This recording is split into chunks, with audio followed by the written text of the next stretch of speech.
आरक्षण इसीलिए देना था ना कि जो अपलिफ्ट करना था एक वर्ग को, तो जिनके पिछली पीढ़ी जो समझ गए कि आरक्षण का लाभ ये है, उनकी पीढ़ी, तो वो तो बहुत मजबूत हो गया आरक्षण से। आरक्षण अपलिफ्ट करने के लिए ही तो था, लेकिन अभी उस वर्ग तक पहुंचा ही नहीं है, वो उसको आइडेंटिफाई कैसे करें। दलित का जीवन कितना संघर्ष भरा रहा होगा, खुद को दलित की जगह पुट कर दीजिए ना। आरक्षण के विरोधी क्यों बनते हो? तो यूएसए में एक बहुत बड़ा वर्ग ऐसा मौजूद था जो गुलामी से लोगों को आजादी दिलाना चाहता था। आप समझ रहे हैं, आप किसी भी जाति से हो, लेकिन आप खराब प्रथाओं को उखाड़ने के लिए उठ खड़े होते हैं, तो आप जीवंत व्यक्ति। और यूएसए में ऐसे लोग मौजूद हुए जिन्होंने वहां की कुप्रथाओं को खत्म करने के लिए, चाहे वो किसी भी वर्ग से थे, और एक बहुत बड़ा वर्ग सामने आया। तो उन्होंने कहा इस पुस्तक को मैं उस यूएसए के अच्छे लोगों को समर्पित करता हूं। आपका जन्म हो गया, किसी भी जाति में हो गया, लेकिन आप कहीं भी अमानुषिकता देखते हो, वर्तमान में हो रही है भाई। यूपी बुलंदशहर में, हमारा जिला है अपना बुलंदशहर, वहां घटना हुई अभी पीछे अप्रैल एंड में। मध्य प्रदेश टीकमगढ़ में एक व्यक्ति को घोड़ी पर नहीं बैठने दिया जा रहा है।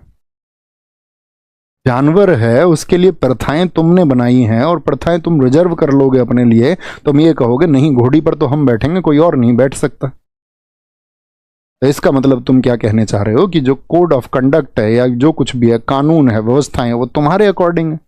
ठीक है, तुम्हारे पूर्वजों ने उसको बनाया और लोगों पर थोपा जब कानून का शासन नहीं था।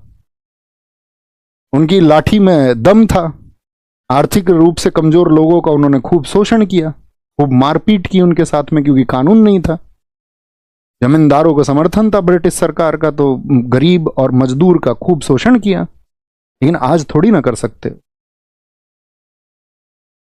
उस घोड़े या घोड़ी पर सिर्फ तुम्हारा अधिकार नहीं है। तो मैंने कहा ना, इसीलिए डायरी जी यही तो बात कर रहे हैं कि आपको समानता के भाव को लाना होगा। और तब कहां चली जाती हैं वो? क्षत्रिय धर्म क्या है? क्षत्रिय धर्म तो यही है ना कि कहीं पर भी कुछ गलत घटित हो रहा है तो उसके विरोध में वो लोग जाएंगे। तो फिर सभी क्षत्रियों को इसके विरोध में जाना चाहिए, और नहीं तो फिर हमको अपनी क्षत्रियता पे सवाल करना चाहिए कि यार हमारे क्षेत्र में इस तरह की घटना कैसे घट गई। अब क्यों विरोध क्यों नहीं करेंगे? क्योंकि हमारी जाति वालों ने उस घटना को अंजाम दिया है, तो हमारी जाति के लोग हैं, तो हमारी जाति के जो व्यक्ति जो भी कर दे वो सब सही है। दूसरी ही जाति के साथ में तो हुआ है। तो यही इस देश के बेड़ा गर्क होने की चीजें हैं। और एक घटना नहीं, आगरा में क्या हुआ, जालौन में क्या हुआ, क्यों, मतलब ऐसा क्यों हो रहा है? सोचने की बात है ना। तो सोचने की बात यह है कि अभी भी लोगों के मस्तिष्क में चीजें मौजूद हैं। एनलाइटनमेंट में जो लोग चले गए, जिन लोगों ने उसको मान लिया, जिन लोगों ने प्रयास किए, वो वर्ग आज भी एक सीमित वर्ग है। सीमित वर्ग है। मैं अपने आसपास के क्षेत्र की आज की चीजें बताऊं, आज भी लोगों के अंदर ये मानसिकता है कि ये बर्तन इनके लिए नहीं है, ये उनके लिए नहीं है, उनके यहाँ खा नहीं सकते। जी हाँ, हम तो उनकी दावत में जाएंगे भला। वर्तमान की बात मैं आपसे कर रहा हूं। अजी उनको नौते मत दो, वो कैसे हमारे यहाँ आ जाएंगे? तो वो लोगों के दिमाग में जब चीजें घर कर जाती हैं, क्योंकि नाम मात्र के लोगों ने आंदोलन किया, नाम मात्र के लोगों ने, एक वर्ग कभी उठ खड़ा ही नहीं हुआ, समुचित रूप से उसको क्रांति के रूप में किया ही नहीं गया। सरकारों का लाभ ये है कि उनके वोट बैंक है, उनको क्या ही फर्क पड़ता है, और जिसने उसको झेला नहीं उस पर क्या ही फर्क पड़ेगा। मैंने कहा ना, दुनिया में सिर्फ एक सिद्धांत है, आप किसी चीज को यदि जज करना चाहते हैं तो उस एक स्थिति में खुद को पुट कर दीजिए। महिला का जीवन कितना कठिन है, सोच के देखिए ना एक बार, खुद को पुट करिए महिला की जगह। दलित का जीवन कितना संघर्ष भरा रहा होगा, खुद को दलित की जगह पुट कर दीजिए ना। आरक्षण के विरोधी क्यों बनते हो? पुट करिए ना खुद को। 600 वर्षों तक, 1000 वर्षों तक, 1500 वर्षों तक अपना शोषण करवाइए, खुद को शिक्षा से बाहर करवाइए पहले। और खुद को जब शिक्षा से बाहर करवा दो और लगातार शोषण हो, लगातार तुमको जब पीटा जाए, लगातार तुमको थूकने ना दिया जाए, लगातार तुमसे जबरदस्ती कार्य कराए जाए, अब 1000-1500 वर्षों के बाद में मांग रखना, समझना तो पड़ेगा ना। समझ भी नहीं सकते तो महसूस तो करना पड़ेगा ना, खुद को उस स्थिति में रखना पड़ेगा।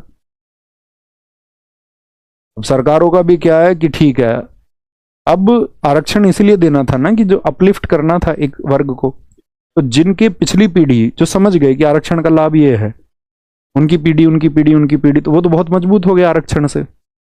आरक्षण अपलिफ्ट करने के लिए ही तो था, लेकिन अभी उस वर्ग तक पहुंचा ही नहीं है, वो उसको आइडेंटिफाई कैसे करे?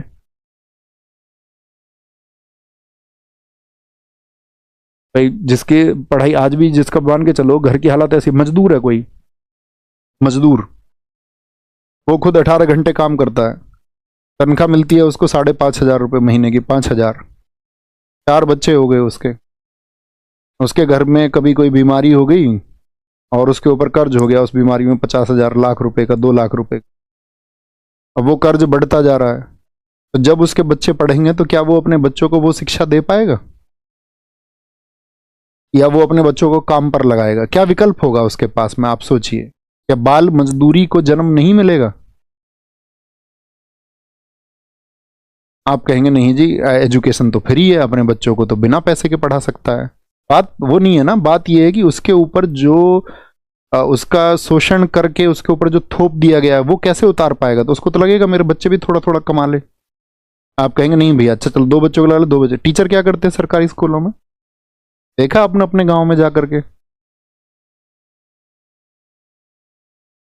है कोई इंस्ट्रक्टर जो जांच के कोई रिपोर्ट बनाता हो इस गवर्नमेंट में, कौन से टीचर्स क्या अच्छा कर रहे हैं, कौन अच्छा कर रहे हैं, उनको अवार्ड दिया जा रहा है, उनको प्रमोशंस उसी हिसाब से मिल रहे हैं जो जो अपने फील्ड में अच्छा कर रहे हैं, अपने स्कूल में जिसमें बच्चों को वो संगठित करके बेहतर गवर्नमेंट टीचर प्राइमरी एजुकेशन के लिए काम कर रहे हैं, उनको अवार्ड दिए जा रहे हैं, उनको पब्लिश किया जा रहा है। अवार्ड किसको मिल रहे हैं हमारे देश में? पब्लिश कौन है इंस्टाग्राम पे, जो ज्यादा कपड़े उतार के नाच दे वो ज्यादा फेमस है। जब आप समाज में वो दर्पण नहीं दोगे, आप ऐसे लोगों को आगे नहीं लेके जाओगे जो समाज को एनलाइटन करने का काम कर रहे हैं, सही तरीके से शिक्षा दे रहे हैं, तो कौन आना चाहेगा उस फील्ड में? तो फिर सबको यही लगेगा ना, अच्छा इस देश में तो इस तरह के लोगों की कीमत है, तो हम भी ऐसे ही हो जाते हैं, सब व्यक्ति वैसा ही हो जाता है। और नहीं तो सरकारी स्कूलों की हालत तुम देखो जाकर के, खुद देखो तुम, कोई पढ़ाने को तैयार नहीं है सरकारी स्कूल में अपने बच्चों को। इसका कारण क्या है? प्राइवेट स्कूल लूट रहे हैं। उनकी फीस है महीने की 10,000, 20,000, 5,000, 4,000, 6,000, 2,500, 2,000।